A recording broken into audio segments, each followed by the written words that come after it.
Добра работа сте свършили, Ашколсон. Аз Полай сега няма да ви река. Ще ви го рекат децата ви един ден. Че тя тая работа за тях е.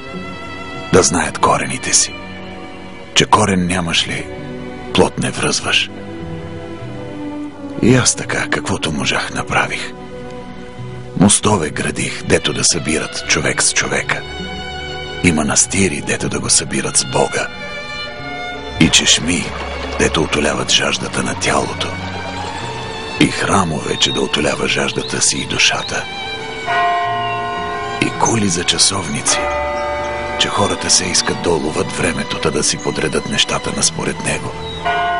Ама времето кой може го хвана? Него го няма.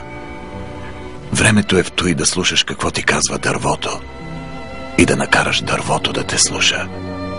И камъкът, и пръста, и водата.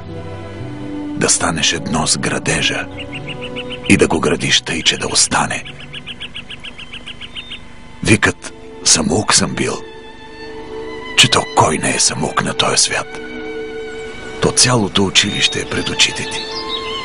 Ако имаш очи да го видиш, научаваш го. Ако ли не, не. Аз моето школо на времето на Баева ливада го подкарах.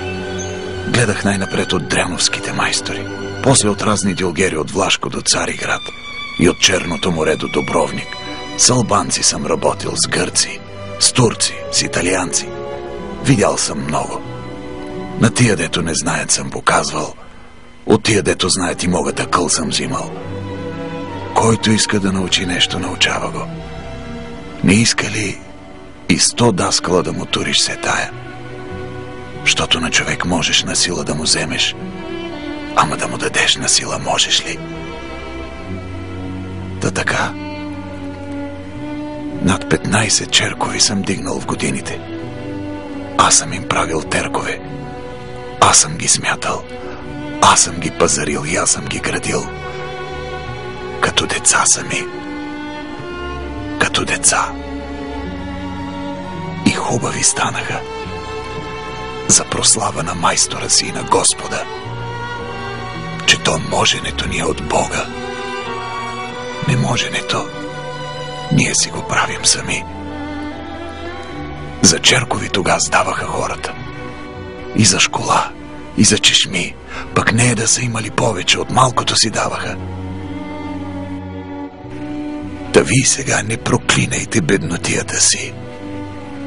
Щото оно и дето днес идва на акъла ви, утре ще дойде в ръцете ви. Можете да сте господари на всичко. Или роби на всички. От вас си зависи. Ама помежду си не градете толкова с довари, дето да ви делат. Ами повече мостове да ви събират. Правете строите, оставете по нещо. Първом за това мислете. Не впрягайте талигата пред воловете. Като работиш със сърце, парите сами ще додат. Пък и я гледайте тука. Това е единствената ми фотография. Ръцете ми, виждате ли? Скръстени са отпред. Празни. Нищо не съм вземал със себе си от този свят.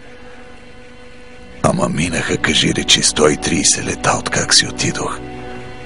Пък повечето, дето го градих, още си седи. Айде, със здраве.